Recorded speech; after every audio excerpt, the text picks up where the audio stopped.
Welcome back to BBVN online classes. Today we are going to discuss about scams. Scam का नाम आपने पहले भी सुना होगा. स्कैम जनरली अपन कहते हैं कि कोई भी फ्रॉडुलेंट प्रैक्टिस होती है उसे अपन क्या कहते हैं, स्कैम कहते हैं. या अपन कहते हैं किसी को धोखा देना, किसी से पैसे ले लेना, देन वो क्या होता है, स्कैम होता है, घोटाला होता है. जनरली अपन कहते हैं कि any fraudulent business practice that extract money from an unsuspecting ignorant person is called scam. कि कोई ऐसी फ्रॉडुलेंट बिजनेस प्रैक्टिस जिससे किसी भी अनसस्पेक्टिंग या इग्नोरेंट पर्सन है या कोई भी अपन बोल सकते हैं कोई अनजाना हो सकता है, कोई अज्ञानी व्यक्ति हो सकता है, उससे पैसे ले लेना या एक्सट्रैक्ट कर लेना, उससे अपन क्या कहते हैं, स्कैम कहते हैं. Next is measure to avoid online scam. Online scam है, इनको अवॉइड करने के लिए अपन क्या क्या मेजर्स है वो अपन ले सकते हैं. जिसमें फर्स्ट आता है वो आता है नेवर इंटर पर्सनल इन्फॉर्मेशन और any financial information like banking information और क्रेडिट और debit card information on unsecure website. कि किसी भी अनसिक्योर वेबसाइट है उस पर कोई भी अपनी पर्सनल इन्फॉर्मेशन या कोई भी फाइनेंशियल इन्फॉर्मेशन है वो इंटर ना करें. That is the site that do not employ HTTPS. जो भी वेबसाइट है जो HTTPS को काम में ना लेती हो, and do not have a padlock sign, और जो पैडलॉक साइन को काम में ना लेती हो. तो ऐसी कोई भी वेबसाइट है उस पर अपनी इंफॉर्मेशन है वो आप इंटर ना करें. Next is never reply to email from any unknown और अनरिलायबल सोर्स. किसी भी अननोन या अनरिलायबल सोर्स है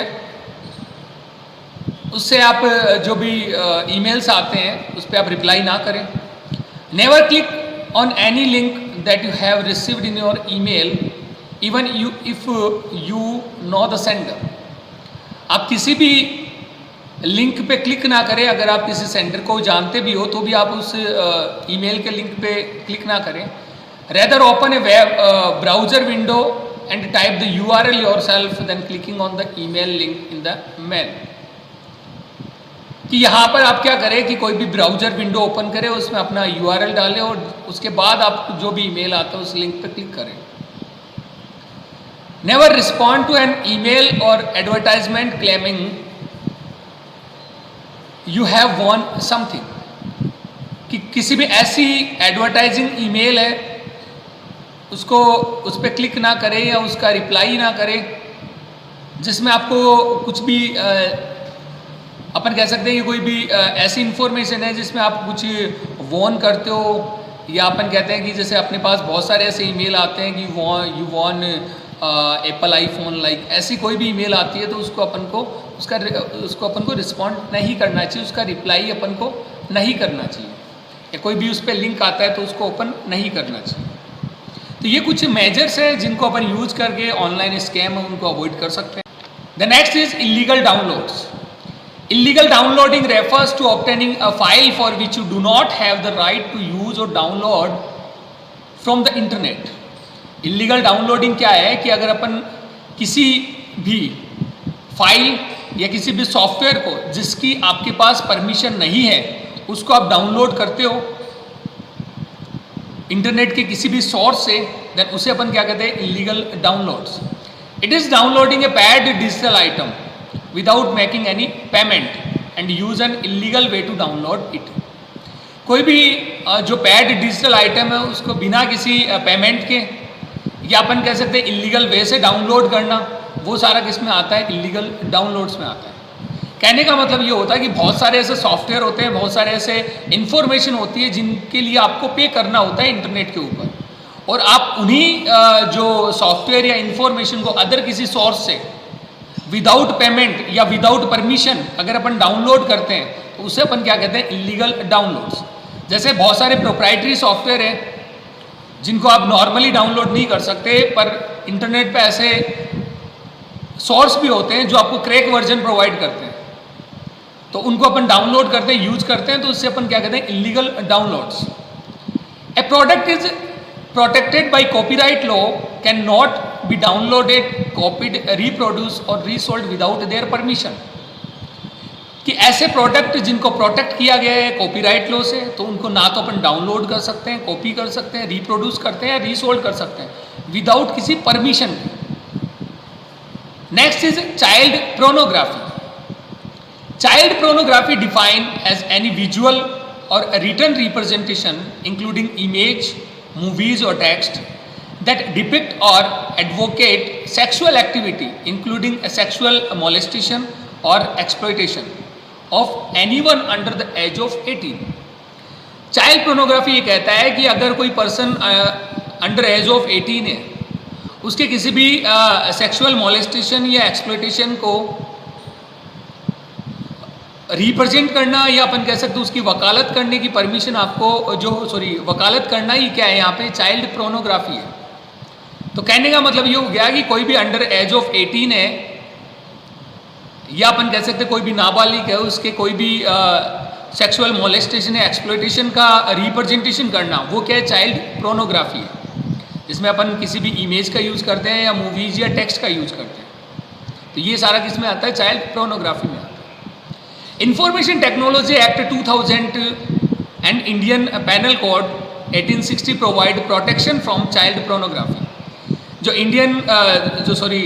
इंफॉर्मेशन टेक्नोलॉजी एक्ट 2000 है या अपन कह सकते हैं इंडियन पैनल कोड 1860 है, वो आपको प्रोवाइड करता है चाइल्ड प्रोनोग्राफी से प्रोटेक्ट करने के. Child is the person who is below the age of 18. Child वो पर्सन है जो 18 एज से बिलो है. Cyber Law and IT Act. Cyber law is a generic term which refers to all the legal and regulatory aspect of the internet and the world wide web. Cyber law क्या एक generic term है जो refer करता है जो भी legal और regulatory aspect है इंटरनेट के ऊपर, या अपन कह सकते हैं कि इंटरनेट पे जो भी अलग अलग पहलू है उनके ऊपर काम कौन करता है, आपका साइबर लॉ और IT act. India IT Act and IT Amendment Act 2008. In India, the cyber law are enforced to the Information Technology Act 2000. India में जो साइबर लॉ है इसको लागू किया गया किसके माध्यम से, इंफॉर्मेशन टेक्नोलॉजी एक्ट 2000 के माध्यम से, विच वाज नोटिफाइड ऑन 17 अक्टूबर 2000. इसको नोटिफाइड किया गया, अधिसूचित किया गया 17 अक्टूबर 2000 को. IT Act 2000 prime purpose was to provide legal recognition to electronic commerce and to facilitate filling of electronic record with the government. किसका जो मुख्य पर्पस था वो ये था कि इंडिया के अंदर जो इलेक्ट्रॉनिक कॉमर्स को एक कानूनी मान्यता देना, इसको अच्छे से लागू करना. To provide a legal infrastructure for e commerce in India. तो इसका मुख्य पर्पस क्या हो गया कि इंडिया के अंदर एक लीगल इंफ्रास्ट्रक्चर ई कॉमर्स के लिए प्रोवाइड करना. ये किसका मुख्य पर्पस था, आपके इंडिया IT एक्ट 2008 का. Next major amendment of IT act included, क्या क्या अमेंडमेंट है इसमें फर्स्ट आता है वो आता है डिजिटल सिग्नेचर.